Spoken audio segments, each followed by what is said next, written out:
Okay तो विद्यार्थी मित्रों आज આપણે વિદ્યુત રસાયણ એટલે કે જે ઇલેક્ટ્રોકેમિસ્ટ્રી છે તેનો પહેલો ભાગ છે તેનો અભ્યાસ કરીશું।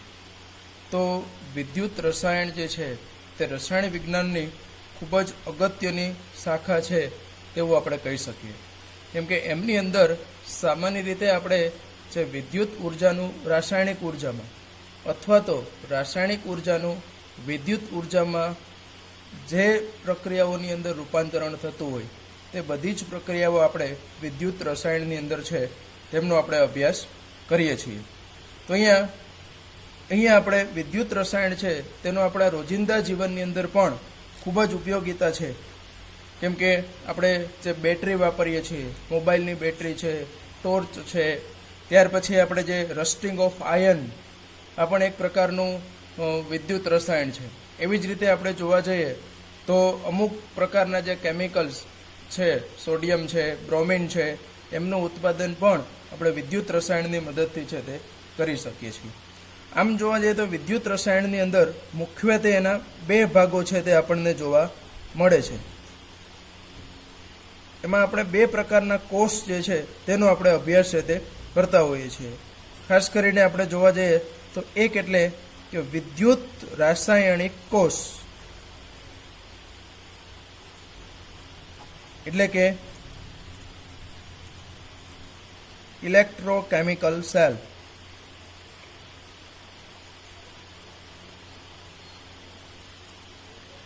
અને બીજો એટલે કે વિદ્યુત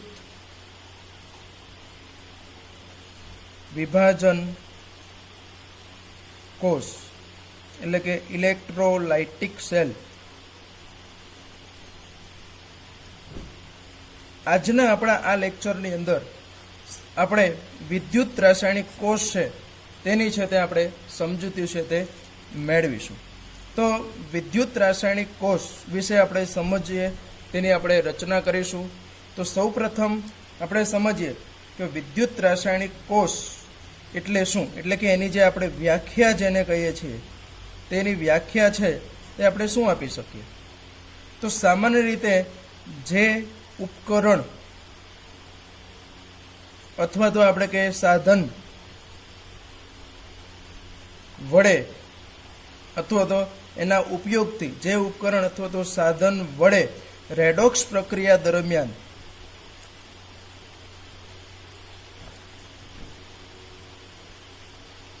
ઉત્પન્ન થતી રાસાયણિક ઉર્જાનું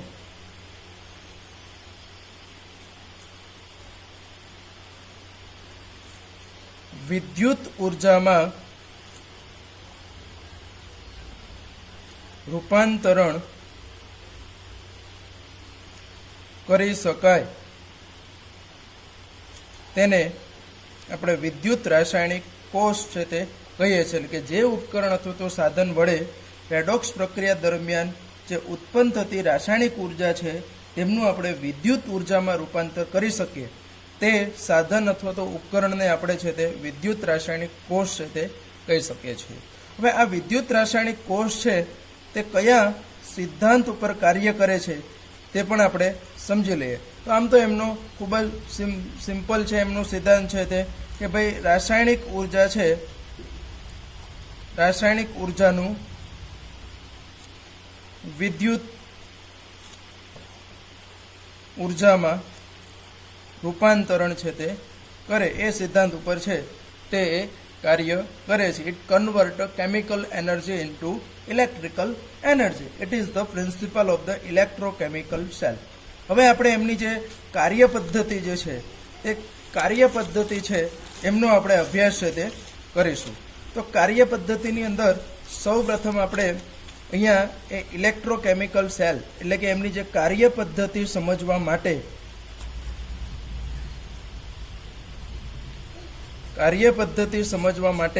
આપણે અહીંયા એમનો સૌપ્રથમ એને આપણે ડ્રો કરીશું। ઇલેક્ટ્રોકેમિકલ સેલ છે તેને એમના જે જુદા જુદા કમ્પોનન્ટ છે તેને છે તે આપણે અહીંયા છે તે ડ્રો કરીશું। તો સૌપ્રથમ અહીંયા આપણે એક પાત્રની અંદર અહીંયા એક ચોક્કસ પ્રકારનું દ્રાવણ ભરીશું કે જેને આપણે ઇલેક્ટ્રોલાઇટ્સ એટલે કે અને એમની અંદર કોઈ ધાતુ જે છે તેનો સળિયો છે તે આપણે છે તે ડૂબાડીશું. એવી જ રીતે બીજા કોઈ એક પાત્રની અંદર સિમિલરલી અહીંયા આપણે એમની અંદર છે તે એક ઇલેક્ટ્રોલાઇટ્સ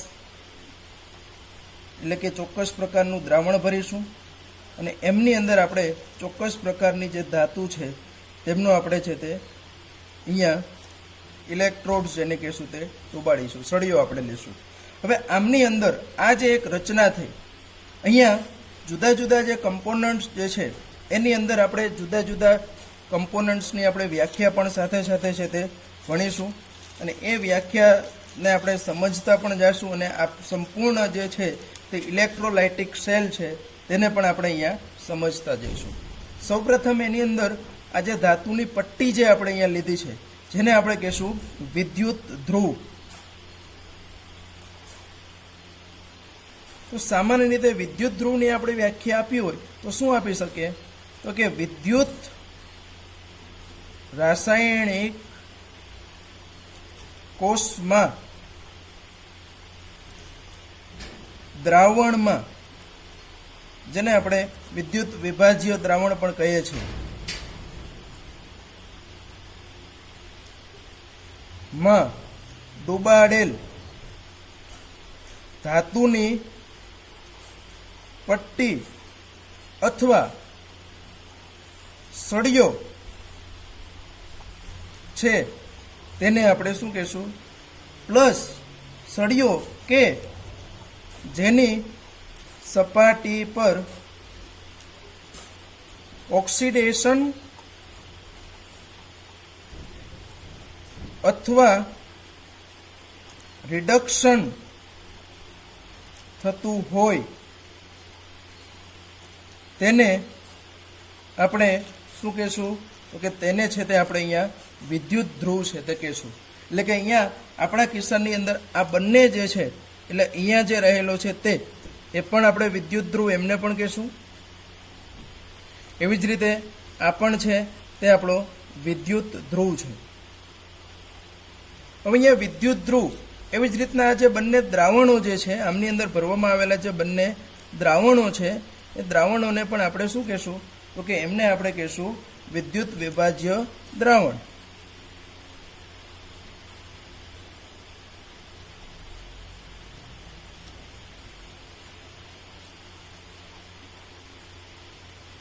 હવે અહીંયા આ જે સંયુક્ત રચના થઈ,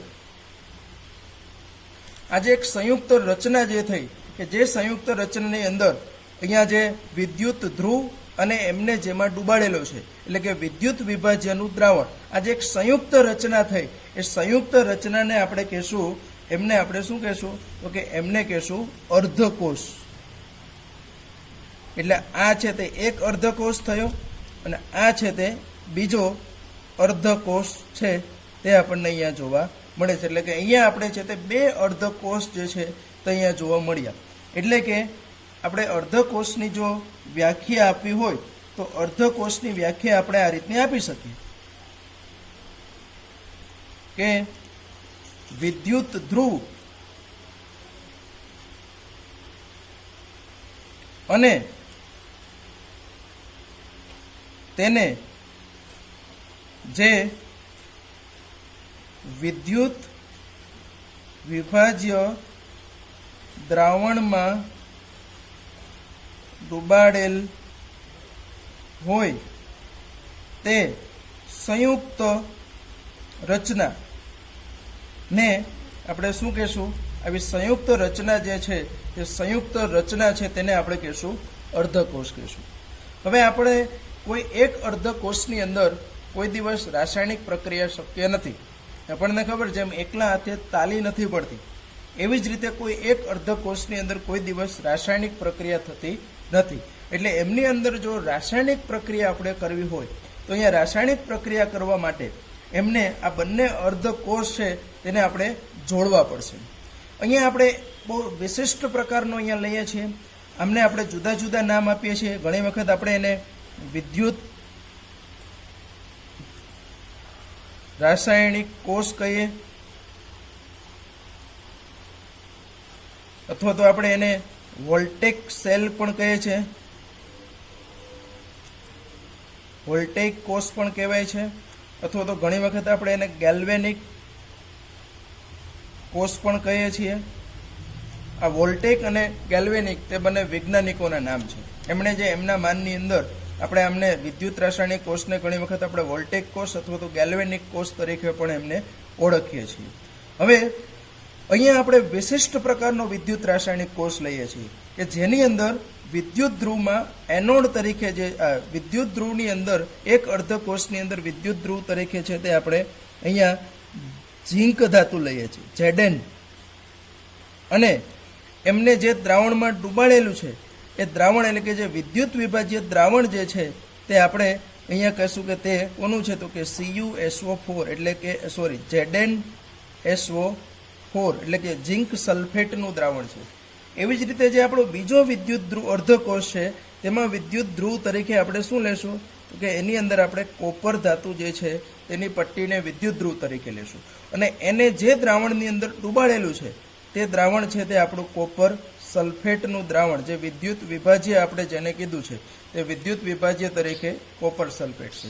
એટલે આવો જે વિશિષ્ટ પ્રકારનો જેમાં એક વિદ્યુત ધ્રુવ તરીકે ઝીંક, બીજા વિદ્યુત ધ્રુવ તરીકે કોપર, ઝીંકને ZnSO4ના દ્રાવણમાં, કોપરને કોપર સલ્ફેટના દ્રાવણમાં જે ડૂબાડવામાં આવે છે, આવા પ્રકારનાને આપણે ઘણી વખત છે તે એને આપણે ડેનિયલ કોષ પણ કહેતા હોઈએ છીએ, જેને આપણે ઘણી વખત છે તે ડેનિયલ કોષ પણ કહેવાય. એટલે આ બધા નામ જ છે જુદા જુદા, વિદ્યુત રાસાયણિક કોષ, વોલ્ટેક કોષ, ગેલ્વેનિક કોષ, આ બધા એમના જુદા જુદા જે નામ છે તે અહીંયા આપણને જોવા મળે છે.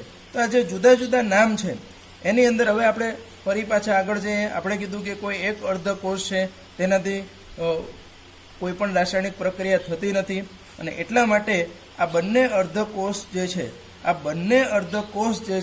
બંને અર્ધકોષને શું કરવું પડશે તો કે જોડવા પડશે. હવે જોડવા માટે અહીંયા આપણી પાસે બે રીત છે, અથવા તો આપણે બંને રીતે એમને છે તે જોડવા જરૂરી છે. એક રીતની અંદર આપણે આ બંને જે આપણા જે બંને વિદ્યુત ધ્રુવો છે તેને આપણે જોડવાના છે, અને એમને જોડવા માટે એક્સટર્નલ વાયર જેને આપણે કહીએ એક્સટર્નલ સર્કિટ જેને કહીએ છીએ, એટલે કે તારની મદદથી આપણે એને જોડવાના છે. અને આ તાર મારફતે આપણે ભણીશું કે એમાંથી છે તે ઇલેક્ટ્રોનનો પ્રવાહ પસાર થાય છે. હવે ઇલેક્ટ્રોનનો પ્રવાહ પસાર થયો કે નહીં તે આપણને કેમ ખબર પડે? ઇલેક્ટ્રોનની ભાષા તો આપણે જાણતા નથી, ઇલેક્ટ્રોન બોલતો નથી, એ એમ કહેતો નથી કે હું અહીંયાથી પસાર થયો છું. એટલે એમની ભાષા સમજી શકે તેવું, એટલે કે એમને ડિટેક્ટ કરી શકે તેવું અહીંયા છે તે આપણે અહીંયા વિશિષ્ટ પ્રકારનું જેને આપણે કહીશું વોલ્ટ મીટર જે છે તે વોલ્ટ મીટર અહીંયા મૂકીશું. એ વોલ્ટ મીટર જે છે તે વોલ્ટ મીટર જ્યારે અહીંયાથી ઇલેક્ટ્રોન પસાર થાય ત્યારે એ છે તે એનું વાઇબ્રેશન થશે, અને વાઇબ્રેશન થાય એને મદદથી આપણે શોધી શકીએ છીએ. તો અહીંયા આપણે એવું કહી શકીએ કે અહીંયા એક્સટર્નલ વાયર દ્વારા આપણે માત્ર ને માત્ર બંને વિદ્યુત ધ્રુવોને જ અહીંયા જોઈન્ટ કરેલા છે. હજી અહીંયા બંને જે ઇલેક્ટ્રોડ્સ, વિદ્યુત ધ્રુવને આપણે ઇલેક્ટ્રોડ્સ કહીએ છીએ, ઉપરાંત હજી અહીંયા ઇલેક્ટ્રોલાઇટ્સ એટલે કે જે વિદ્યુત વિભાજ્ય દ્રાવણ જે છે તે વિદ્યુત વિભાજ્ય દ્રાવણ જે છે તેને પણ આપણે જોડવાના છે. અને એ બંનેને આપણે જોડીશું ત્યારે આપણે એવું કહી શકીએ કે આપણી જે સર્કિટ જે છે, જે ઇન્ટરનલ સર્કિટ જેને આપણે કહીશું, એ સર્કિટ છે તે પૂર્ણ થયેલી છે તેવું આપણે કહી શકીએ. અહીંયા આપણે એમને જોડવા માટે એક વિશિષ્ટ પ્રકારની ઇન્વર્ટેડ યુ શેપ એટલે કે ઊંધા યુ આકારની એક કાચની નળી છે તે આપણે લેશું. ઊંધા યુ આકારની કાચની નળી લીધેલી છે, અને એ કાચની નળીની અંદર સપોર્ટેડ મટીરિયલ તરીકે, માત્ર ને એ રાસાયણિક પ્રક્રિયામાં ભાગ ન લેતા માત્ર તે સપોર્ટ તરીકે કામ કરે છે. આવા સપોર્ટેડ મટીરિયલ તરીકે એમની અંદર જે છે તેમની અંદર આપણે અગર જેલી પ્રકારનો જે પદાર્થ, જે સ્પોન્જી પ્રકારનો જે પદાર્થ જે છે તેને આપણે અહીંયા ભરવાનો હોય છે. હવે એમની અંદર આ સપોર્ટેડ મટીરિયલ છે. હવે એની અંદર એક વિશિષ્ટ પ્રકારના વિદ્યુત વિભાજ્ય છે જે આપણે અહીંયા છે તે એની અંદર ભરેલા હોય છે, અથવા તો એનું જે દ્રાવણ છે તેનું દ્રાવણ જે છે તે સાંદ્ર દ્રાવણ જે છે તે KCl છે, એમોનિયમ નાઇટ્રેટ છે, K2SO4 છે, આવા વિશિષ્ટ પ્રકારનો વિદ્યુત વિભાજ્ય ક્ષાર જે છે તેને આપણે અહીંયા કહીએ ભરવામાં આવે છે. અહીંયા આનું નામ આપણે કહેશું ક્ષાર સેતુ, સોલ્ટ બ્રિજ. આનું નામ આપણે શું કહેશું તો કે ક્ષાર સેતુ અથવા તો સોલ્ટ બ્રિજ.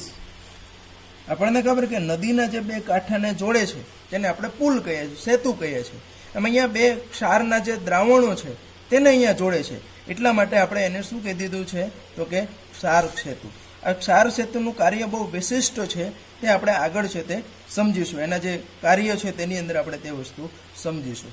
હવે અહીંયા આપણો જે કોષ છે તે સંપૂર્ણ થયેલો છે તેવું આપણે છે તે કહી શકીએ. એટલે કે એમની અંદર જે પણ જે છે તો અહીંયા આપણો અર્ધકોષ હતો, તે અર્ધકોષને આપણે જોડીને એક સંપૂર્ણ રાસાયણિક કોષ જે છે તે આપણે અહીંયા બનાવેલો છે. આ બંને અર્ધકોષને આપણે જોડ્યા છે. હવે જેવા આપણે આ બંને અર્ધકોષને જોડીશું એટલા માટે હવે અહીંયા રેડોક્સ પ્રક્રિયા છે તે ચાલુ થશે. હવે જે રેડોક્સ પ્રક્રિયા અહીંયા ચાલુ થશે એની અંદર અહીંયા સૌપ્રથમ જે ઝીંકનો વિદ્યુત ધ્રુવ છે, ઝીંક ઇલેક્ટ્રોડ છે, તેનું અહીંયા ઓક્સિડેશન થશે એમના ઉપર છે. અને ઓક્સિડેશન થઈ એમાંથી Znમાંથી શું બનશે તો કે Zn પ્લસ જે છે તે બનશે. એટલે કે અહીંયા આપણે એવું લખી શકીએ કે જે એક અર્ધકોષ છે ત્યાં આપણું થશે ઓક્સિડેશન, અને તે ઓક્સિડેશન અર્ધ પ્રક્રિયા જેને આપણે કહીએ છીએ, તે ઓક્સિડેશન અર્ધ પ્રક્રિયા જે છે તેની અંદર શું થશે તો કે જે Zn છે તેમનું Zn+2 માં રૂપાંતર થશે. +2 ઇલેક્ટ્રોન છે તે અહીંયા આપણા મુક્ત થશે. Zn અહીંયા ધાતુ છે એટલે ઘન સ્વરૂપે છે. Zn+2 જેવું ઉત્પન્ન થશે તે દ્રાવણની અંદર જે છે એટલે આપણે એને એક્વિયસ કહેશું. એટલે આ જે અર્ધકોષ હતો તેની અંદર છે તે ઓક્સિડેશન પ્રક્રિયા થઈ. એટલે અહીંયા ફરી પાછું આપણે પ્રિસાઇઝ કરશું વિદ્યુત ધ્રુવને કે અહીંયા ઝીંક ધાતુ જે છે એ વિદ્યુત ધ્રુવ છે, પણ એમની સપાટી ઉપર ઓક્સિડેશન થાય છે. એટલે આવા પ્રકારના વિદ્યુત ધ્રુવ છે તેને ફરી પાછા આપણે શું કહેશું તો કે એનોડ છે. એટલે ફરી પાછું અહીંયા આપણે જે વિદ્યુત ધ્રુવની વ્યાખ્યા છે તેમાં આપણે એવું દર્શાવીશું કે એનોડ એટલે કે જે વિદ્યુત ધ્રુવ પર ઓક્સિડેશન પ્રક્રિયા થતી હોય, અર્ધ પ્રક્રિયા થતી હોય, તેને પ્રક્રિયા થતી હોય તેને શું આપણે કહેશું એનોડ તરીકે વર્તે છે. તે છે તે અથવા તો એમ બીજી રીતે કહેવું તો એમની ઇલેક્ટ્રોન મુક્ત કરવાની વૃત્તિ છે. એટલે તે છે તે ઇલેક્ટ્રોન મુક્ત કરીને બે ઇલેક્ટ્રોન અહીંયા આપણે જોયું તે રીતનું છે તે મુક્ત કરશે, અને મુક્ત કરીને જે છે તે એનું ઓક્સિડેશન થઈને Znમાંથી Zn+2 છે તેની અંદર રૂપાંતરણ થશે. હવે અહીંયા ઇલેક્ટ્રોન મુક્ત કરે છે એટલા માટે આપણે કહી શકીએ તેવો સોર્સ ઓફ ઇલેક્ટ્રોન છે અથવા તો રીચ ઓફ ઇલેક્ટ્રોન. અહીંયા ઇલેક્ટ્રોનનું પ્રમાણ છે તે વધારે હશે, અને એટલા માટે આપણે એને નેગેટિવ સાઇન વડે એનોડ છે તેને આપણે નેગેટિવ સાઇન જે છે તે નેગેટિવ સાઇન વડે આ વિદ્યુત ધ્રુવને દર્શાવીએ છીએ. હવે અહીંયા Znમાંથી આ Zn+2 જે બનશે તે Zn+2 આ દ્રાવણમાં જશે, અને જે બે ઇલેક્ટ્રોન મુક્ત થયા છે આ બે ઇલેક્ટ્રોન જે મુક્ત થયા છે આ બે ઇલેક્ટ્રોન છે તે આ બાહ્ય પરિપથ મારફતે અહીંયા એનોડથી અહીંયા કોપર તરફ જશે. એટલે કે આ છે તે ઇલેક્ટ્રોનના માર્ગની દિશા થઈ, એટલે કે એનોડથી અહીંયા કોપર તરફ એ ઇલેક્ટ્રોન આવશે, અને જેવા ઇલેક્ટ્રોન અહીંયા આવશે ત્યારે અહીંયા છે તે રિડક્શન એટલે કે અહીંયા જે છે તે આપણને જે રિડક્શન અર્ધ પ્રક્રિયા થશે. એ રિડક્શન અર્ધ પ્રક્રિયા જે થશે તે રિડક્શન અર્ધ પ્રક્રિયાની અંદર શું થશે તો કે અહીંયા જે કોપર છે તે કોપર ધાતુ સ્વરૂપે છે, તે બે ઇલેક્ટ્રોન છે તે મેળવીને એ ફરી પાછું તે Cu+2 જે છે અને તે દ્રાવણમાં જશે. Cu+2 છે તે બે ઇલેક્ટ્રોન મેળવી અને તે Cu ધાતુ સ્વરૂપે છે તે દ્રાવણની અંદર છે તે જશે. એટલે કે દ્રાવણની અંદર રહેલા જે Cu+2 છે એ બે ઇલેક્ટ્રોન મેળવી અને જે Cu ધાતુ સ્વરૂપે આ ઇલેક્ટ્રોડ ઉપર છે તે ધીમે ધીમે શું થાય ડિપોઝિટ થશે. એટલે બીજી રીતે અહીંયા કેવું હોય તો સમયાંતરે Zn છે તે વિદ્યુત ધ્રુવ ખોવાતો જાય છે અથવા તો એના વજનની અંદર છે તે ઘટાડો થશે.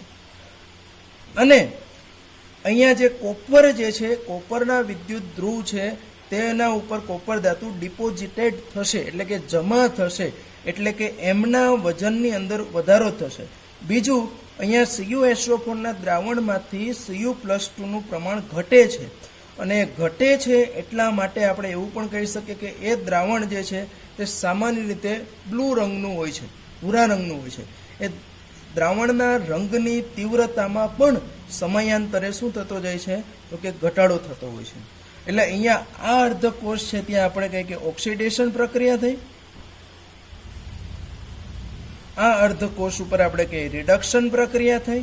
એટલે અહીંયા એક છે તે ઓક્સિડેશન અર્ધકોષ થયો, બીજો છે તે રિડક્શન અર્ધકોષ થયો, અને આ બંનેને આપણે સંયુક્ત રીતે આખું જે બને છે તેને ઘણી વખત આપણે રેડોક્સ કપલ એટલે કે રેડોક્સ યુગ્મ પણ કહીએ છીએ. એક ઓક્સિડેશન અર્ધકોષ, બીજો છે તે રિડક્શન અર્ધકોષ, oxidation half cell and reduction half shell.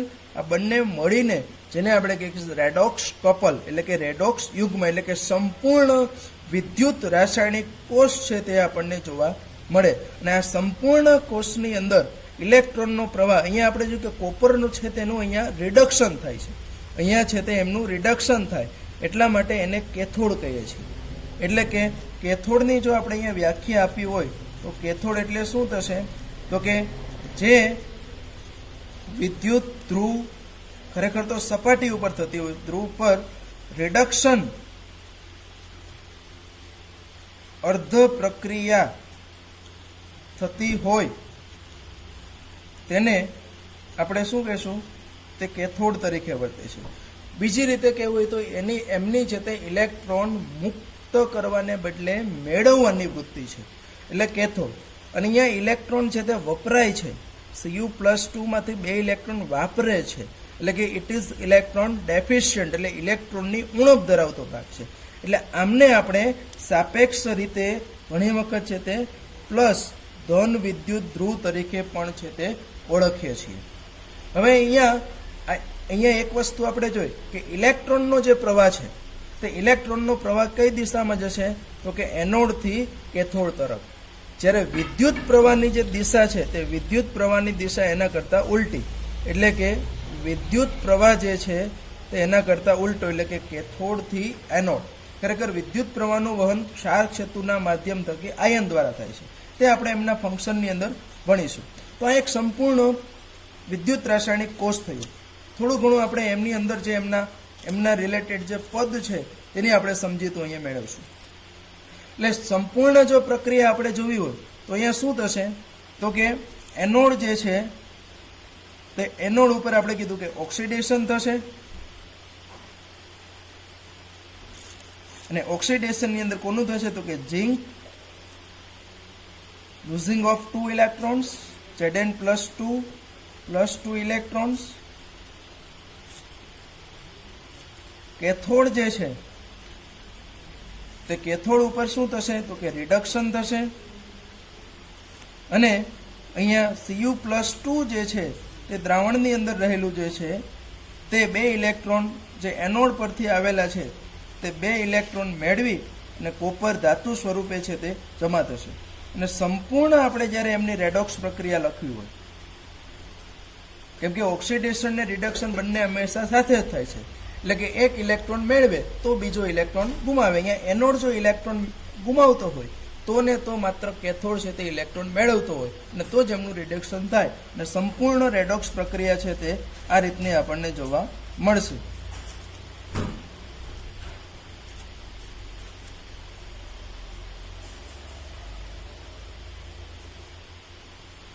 હવે અહીંયા બહુ મહત્વની વસ્તુ આપણે સમજીએ કે અહીંયા બીજું એક મહત્વનો કન્સેપ્ટ આપણો ક્ષાર ક્ષેતુ જે છે તેનો અહીંયા આપણે સમજવાનું હજી બાકી છે. તો ક્ષાર ક્ષેતુ જે છે તેનું અહીંયા ફંક્શનિંગ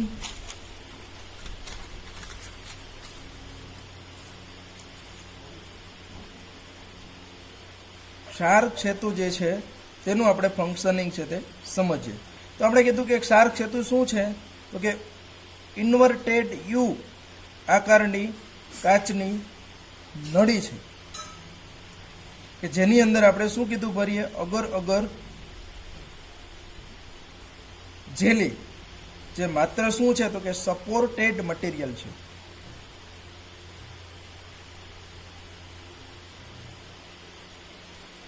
અને એની અંદર આપણે કીધું કે કોઈ એવા ક્ષાર ભરવામાં આવે છે જે કે આપણે કીધું કે ઇનર્ટ હોય, અથવા તો બીજી રીતે કેવું કે ક્ષારની અંદર જે પોઝિટિવ આયન એટલે કે ધન આયન અને ઋણ આયન જે છે તે બંનેની જે વાહકતા છે, જેને આપણે કહીએ ટ્રાન્સપોર્ટ નંબર, એ બંનેની વાહકતા છે તે સરખી હોય. એટલે કે એનો જે વાહકતા પામવાનો જે દર છે તે સરખો હોય, ધન આયન અને ઋણ આયન તેવા પ્રકારના ક્ષાર. બીજો અહીંયા શબ્દ આપણે વાપરેલો છે ઇનર્ટ. ઇનર્ટ એટલે જે વિદ્યુત રાસાયણિક પ્રક્રિયા થાય છે આમની અંદર, એ વિદ્યુત રાસાયણિક પ્રક્રિયાની અંદર એ કોઈ પણ પ્રકારનું એ પ્રક્રિયા કરતું હોવું જોઈએ નહીં. એટલે કે કોઈ પણ પ્રકારનું ઇન્ટરફિયરન્સ જે છે તે ઊભું કરતું હોવું જોઈએ નહીં. એવા પ્રકારના ક્ષાર, દાખલા તરીકે NH4Cl, NH4NO3, NH4Cl આપણે ઓછું યુઝ કરીએ છીએ, K2SO4, KNO3, આવા પ્રકારના જે ક્ષાર જે છે તે આપણે ક્ષાર ક્ષેત્રની અંદર છે તે ભરીએ છીએ. તો આ ક્ષાર ક્ષેત્ર જે છે એ ક્ષાર ક્ષેત્રનું અહીંયા ફંક્શન એટલે કે કાર્ય જે છે તે શું છે? તો પહેલા જ કીધું આપણે કે પહેલું તો કામ એ શું કરે છે તો કે બે અર્ધકોષના દ્રાવણોને, એટલે કે બે અર્ધકોષના દ્રાવણને જોડવાનું કામ કરે છે. પછી બીજું એ જોડે છે એટલા માટે આપણે કહીએ કે સર્કિટ જે છે તે પૂર્ણ કરે છે. ત્રીજું બહુ મહત્વનો એમનો ફંક્શન જે છે તે ત્રીજો એમનો જે મહત્વનો ફંક્શન જે છે એનું કાર્ય જે છે તે કાર્ય એટલે કે એ બંને અર્ધકોષની અંદર વિદ્યુત તટસ્થતા જાળવવાનું કામ કરે છે. આ આપણે સમજીએ એ કઈ રીતનું કરે છે તે આપણે સમજીએ. અહીંયા આપણે જોયું કે જેમ જેમ રાસાયણિક પ્રક્રિયા થાય છે તેમ તેમ અહીંયા શરૂઆતની અંદર આ દ્રાવણની અંદર Zn+2 અને SO4- બંને સરખા પ્રમાણમાં હોય, એટલે એ દ્રાવણ તટસ્થ હોય છે. પણ જેમ જેમ રાસાયણિક પ્રક્રિયા થશે તેમ તેમ આમાંથી ઇલેક્ટ્રોન મુક્ત થઈને SO4- તો એટલા જ છે, પણ નવા અહીંયાથી Zn+2 ઉત્પન્ન થાય છે. એટલે કે Zn+2 નવા ઉત્પન્ન થાય અને એની સામે જે ઇલેક્ટ્રોન ઉત્પન્ન થાય છે તે તો અહીંયા સર્કિટના માધ્યમથી અહીંયા આવતા રહે છે. એટલા માટે અહીંયા જે નવા Zn+2 ઉમેરાય છે SO4- તો એટલા જ હતા, એટલે અહીંયા તટસ્થતા જળવાતી નથી. એટલે કે સમયાંતરે આ દ્રાવણ કેવું બનશે તો કે ધન વીજભારિત બનશે. આ બાજુ જોવા જઈએ તો અહીંયા શરૂઆતની અંદર Cu+2 અને SO4- નું સરખું પ્રમાણ હશે, એટલે આ દ્રાવણ છે તે વિદ્યુત રીતે તટસ્થ હશે. પણ અહીંયા જેમ જેમ રાસાયણિક પ્રક્રિયા થશે તેમ અહીંયાથી Cu+2 જે છે તે દ્રાવણમાંથી 2 ઇલેક્ટ્રોન મેળવે છે અને અહીંયા ડિપોઝિટ થાય છે. અને ડિપોઝિટ થાય છે એટલા માટે શું થશે અહીંયા કે આ ડિપોઝિટ થશે એટલા માટે દ્રાવણમાં Cu+2 નું પ્રમાણ ઘટશે અને SO4- બાકી રહી જશે. એટલે કે અમુક સમય પછી આ દ્રાવણ છે તે ઋણ વીજભારિત બનશે. આ ધન વીજભારિત બની જાય છે, આ ઋણ વીજભારિત બની જાય છે. જો આવું રહે તો પ્રક્રિયા અમુક સમય પછી બંધ થઈ જશે અને એટલા માટે એ તટસ્થ રહેવું જરૂરી છે. અને તટસ્થતા જાળવવાનું કામ ક્ષાર સેતુ કરે છે. ક્ષાર સેતુમાં રહેલો જે ઋણ આયન છે તે અહીંયા આવી અને આમાં રહેલા ધન આયન સાથે સંયોજાઈને તટસ્થ બનાવે છે આ દ્રાવણને. અને ક્ષાર ક્ષેત્રમાં રહેલો જે ધન આયન છે તે અહીંયા આવી અને આ દ્રાવણમાં રહેલા ઋણ આયન સાથે સંયોજાઈને એમને પણ તટસ્થ કરે છે. એટલે કે ક્ષાર ક્ષેત્રનું બહુ મહત્વનું કાર્ય છે તે એટલે કે એમને વિદ્યુત તટસ્થતા જે છે તે વિદ્યુત તટસ્થતા જાળવવાનું કામ જે છે તે કરે છે. અહીંયા આમની સાથે સંકળાયેલા બીજા પણ જે અમુક જે ટર્મ છે તે આપણે સમજવાનો પ્રયત્ન કરીએ. એમાં એક મહત્વની વસ્તુ આવે તે એટલે વિદ્યુત ધ્રુવ પોટેન્શિયલ. પોટેન્શિયલ એટલે ક્ષમતા. પણ શેની ક્ષમતા અહીંયા રેડોક્સ પ્રક્રિયામાં હોય તો કે ઇલેક્ટ્રોન મુક્ત કરવાની અથવા તો ઇલેક્ટ્રોન મેળવવાની. અહીંયા આપણે જોઈશું વિદ્યુત ધ્રુવ પોટેન્શિયલ. તો સામાન્ય રીતે આજે બે વિદ્યુત ધ્રુવ જે છે એને અને એ જે વિદ્યુત વિભાજ્ય દ્રાવણમાં ડૂબાડેલો છે એ સંયુક્ત રીતે આ બંનેના જે વિદ્યુત પોટેન્શિયલનો જે તફાવત છે એમને આપણે કહેશું વિદ્યુત ધ્રુવ પોટેન્શિયલ. એટલે કે વિદ્યુત ધ્રુવ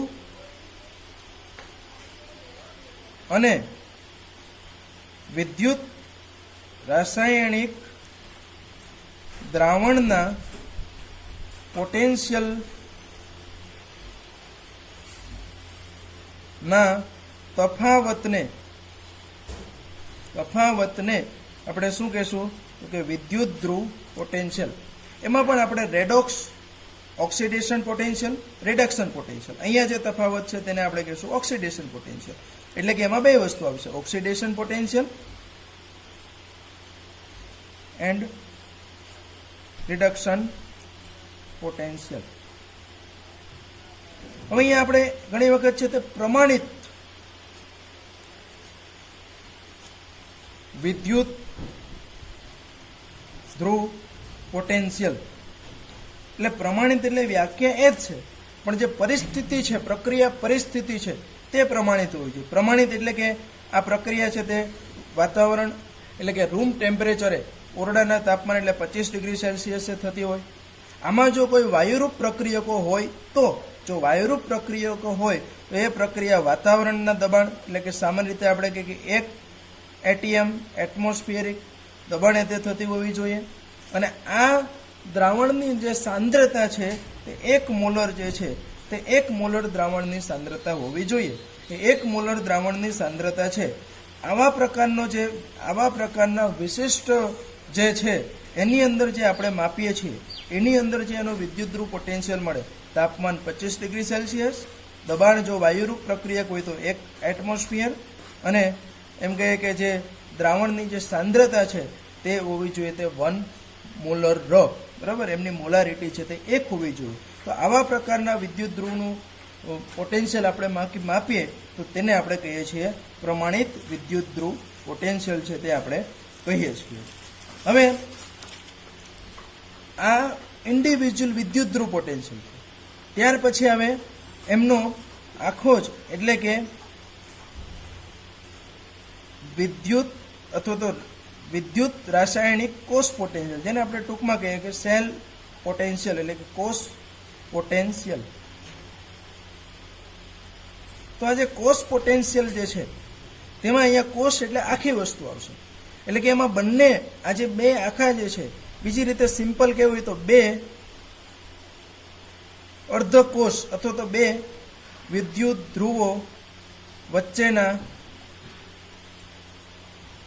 પોટેન્શિયલ ના તફાવત ને આપણે કહેશું કોષ પોટેન્શિયલ. અહીંયા પણ સેમ, જો એની અંદર જો તાપમાન 25 ડિગ્રી સેલ્સિયસ વાયુરૂપ પ્રક્રિયક હોય તો દબાણ છે તે આપણું 1 બાર હોય અથવા તો 1 એટમોસ્ફિયર હોય, અને દ્રાવણની સાંદ્રતા 1 મોલર હોય તો એવાને આપણે કહેશું પ્રમાણિત કોષ પોટેન્શિયલ. એવી જ રીતની એક બીજી ટર્મ આવે એટલે EMF એટલે કે ઇલેક્ટ્રોમોટિવ ફોર્સ.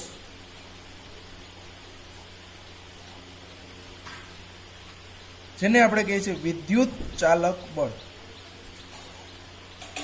આમ તો કોષ પોટેન્શિયલ અને વિદ્યુત ચાલક બળમાં બહુ માઇનોર ડિફરન્સ છે. વિદ્યુત ચાલક બળ એટલે આપણે કોષ પોટેન્શિયલ જ છે, પણ ક્યારનો when there is no current drawn in circuit, એટલે કે જ્યારે આ વિદ્યુત રાસાયણિક સર્કિટની અંદર વિદ્યુત પ્રવાહનું વહન ન થતું હોય વિદ્યુત પ્રવાહનું વહન ન થતું હોય ત્યારે જે આપણે કોષ પોટેન્શિયલ અથવા તો ત્યારે વિદ્યુત ધ્રુવો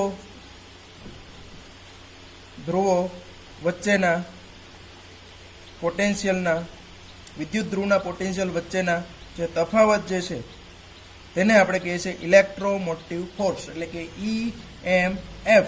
એટલે અહીંયા આ EMF એટલે મેક્સિમમ એમાંથી જે પોટેન્શિયલ ઉત્પન્ન થાય છે તે જ્યારે અહીંયા વિદ્યુત પ્રવાહનું વહન થતું હોય ત્યારે અહીંયા આપણે જે તાર વાપરેલા છે ધાતુના એનું થોડો ઘણો અવરોધ હોય છે એટલે એને લીધે થોડું ઘણું છે તે આપણને એકચ્યુઅલ છે તે પ્રેક્ટિકલી મળતું નથી. એટલે એને બાદ કર્યા પછી જે રહે તે એટલે આપણું કોષ પોટેન્શિયલ અને જે એકચ્યુઅલ ઉત્પન્ન થાય છે તે એટલે EMF ઇલેક્ટ્રોમોટિવ ફોર્સ. તો આ બહુ મહત્વની જે એની સાથે સંકળાયેલી જે ટર્મ હતી તે અહીંયા આપણે જોઈએ. હવે અહીંયા આપણે થોડુંક એમનું કન્ક્લુઝન છે તે આપણે જોવાનું છે જે બાકી છે તે. સામાન્ય રીતે આ પ્રકારનો જે છે તેવા કિસ્સાની અંદર અહીંયા ઝીંક અને કોપર જે ડેનિયલ કોષ આપણે કીધો તેનો પોટેન્શિયલ અહીંયા સામાન્ય રીતે એમનું E0 સેલ એટલે કે પ્રમાણિત કોષ પોટેન્શિયલ છે તેનું મૂલ્ય અહીંયા આપણે ડાયરેક્ટ લખી દઉં છું 1.1 વોલ્ટ છે તે જોવા ઉત્પન્ન થાય છે. આટલું આમાંથી જે વિદ્યુત પ્રવાહ છે તે 1.1 વોલ્ટ જે છે તે ઉત્પન્ન થાય છે. અને અહીંયા આપણે એક બે વસ્તુ જોઈ કે એનોડથી હવે અહીંયા જો આમને અહીંયા આપણે બહારથી એક એમને વોલ્ટેજ આપીએ એટલે અહીંયા હું થોડોક આમની અંદર છે તે સુધારો કરીશ. અહીંયા આપણે એક બેટરી છે તે લગાડેલી છે અને બેટરી આપણે આમને છે તે બાહ્ય તાર મારફતે જોડેલું છે. હવે અહીંયા મારી પાસે ત્રણ પરિસ્થિતિ છે કે જો હું બાહ્ય એક્સટર્નલ જેને કહું છું એ એક્સટર્નલ જે છે જે હું બાહ્ય આ જે છે તે આપણો એક્સટર્નલ જે છે તે બાહ્ય પ્રવાહનું મૂલ્ય હું જો 1.1 વોલ્ટ કરતાં જ્યાં સુધી ઓછું આપીશ ત્યાં સુધી તે વિદ્યુત રાસાયણિક કોષ જ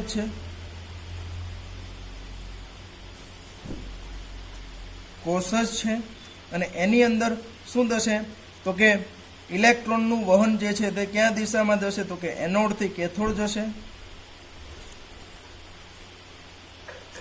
વિદ્યુત પ્રવાહ જે છે એ વિદ્યુત પ્રવાહનું વહન છે તે કેથોડથી એનોડ તરફ જાય અને ઝિંક છે તેના ઉપર ઓક્સિડેશન થાય, કોપર છે તેના ઉપર રિડક્શન થશે, એઝ ઇટ ઇઝ રહેશે આ છે. પણ હવે જો હું આ એક્સટર્નલ જે છે મારો આ એક્સટર્નલ જે છે તે એક્સટર્નલ જો હવે હું આ જે એક્સટર્નલનું મૂલ્ય છે તેનું મૂલ્ય હું રાઈટ 1.1 વોલ્ટ જેટલું કરીશ. રાઈટ 1.1 વોલ્ટ એટલે કે અંદરથી ઉત્પન્ન પણ 1.1 વોલ્ટ થાય છે, બહારથી પણ મેં 1.1 વોલ્ટ આપ્યો છે. તો હવે અહીંયા કોઈ પ્રક્રિયા થશે નહીં એટલે કે સંતુલનની સ્થિતિ થશે, કોઈ પ્રક્રિયા થશે નહીં. ત્રીજી પરિસ્થિતિની અંદર જો આ એક્સટર્નલ જે છે એક્સટર્નલનું મૂલ્ય જો ગ્રેટર દેન 1.1 વોલ્ટ આપીશ, ગ્રેટર દેન અંદર ઉત્પન્ન 1.1 વોલ્ટ થાય છે અને હું એમનું ગ્રેટર દેન 1.1 વોલ્ટ આપીશ તો there will be large change. It means હવે અહીંયા ઊંધું થશે. અહીંયા જે એનોડ હતો તે કેથોડ તરીકે વર્તે છે, કેથોડ છે તે એનોડ તરીકે વર્તે છે. એટલે બીજી રીતે કહેવું હોય તો હવે તે વિદ્યુત રાસાયણિક કોષ ના રહેતા તે કેવો બની જશે તો કે વિદ્યુત વિભાજન કોષ થઈ જશે. એટલે કે એની અંદર હવે ઊંધું થશે, વિદ્યુત ઉર્જાનું રાસાયણિક ઉર્જામાં રૂપાંતર થશે. અને જે આપણે કહીએ કે જે ઇલેક્ટ્રોનનું જે વહન છે હવે ક્યાં દિશામાં જશે તો કે કેથોડથી એનોડ. એટલે કે બીજી રીતે કહેવું હોય તો Cu થી Zn. અને વિદ્યુત પ્રવાહ જે છે તે વિદ્યુત પ્રવાહનું વહન છે તે કઈ દિશામાં જશે તો કે Zn થી Cu. એટલે અહીંયા ઉલટું થઈ ગયું. કેમ તો કે આના કરતાં ઊંધી અહીંયા આપણે જે એની રાસાયણિક પ્રક્રિયા જોઈ એ રાસાયણિક પ્રક્રિયા અંદર Zn+2 + Cu give Zn+2 આ રાસાયણિક પ્રક્રિયા સ્વયંભૂ છે. એટલા માટે એ રાસાયણિક પ્રક્રિયા સ્વયંભૂ થાય અને 1.1 વોલ્ટ વિદ્યુત ઉર્જા ઉત્પન્ન થાય છે. પણ એના કરતાં જ્યારે ઉલટી રિવર્સ લે એટલે કે Zn+2 2Zn એન્ડ Cu2Cu+2 આ પ્રક્રિયા સ્વયંભૂ નથી. એ પ્રક્રિયા જો આપણે કરવી હોય તો બહારથી આપણે વિદ્યુત ઉર્જા છે તે આપવી પડે છે. બહારથી છે તે આપણે વિદ્યુત ઉર્જા આપવી પડે છે. અને અહીંયા આપણે બહારથી આપીએ છીએ એટલે કે વિદ્યુત ઉર્જાનું હવે તે રાસાયણિક ઉર્જા છે તેની અંદર રૂપાંતરણ થશે. અને એટલા માટે અહીંયા રિવર્સ ઇલેક્ટ્રોનનો પ્રવાહ, તેવી જ રીતે Zn Cu બધાનો રોલ છે તે રિવર્સ થઈ જશે. તો અહીંયા આપણે સંપૂર્ણ પ્રમાણે વિદ્યુત રાસાયણિક કોષ જે છે તેનો અહીંયા આપણે સમજવા માટેનો છે તે પ્રયત્ન છે તે કર્યો છે. તો આજના લેક્ચરની અંદર આપણે આટલું રાખીશું. હવે પછીનું વિદ્યુત રાસાયણિક છે તો ફરી પાછા મળીશું, ત્યારે ભણીશું. Stay home, stay safe.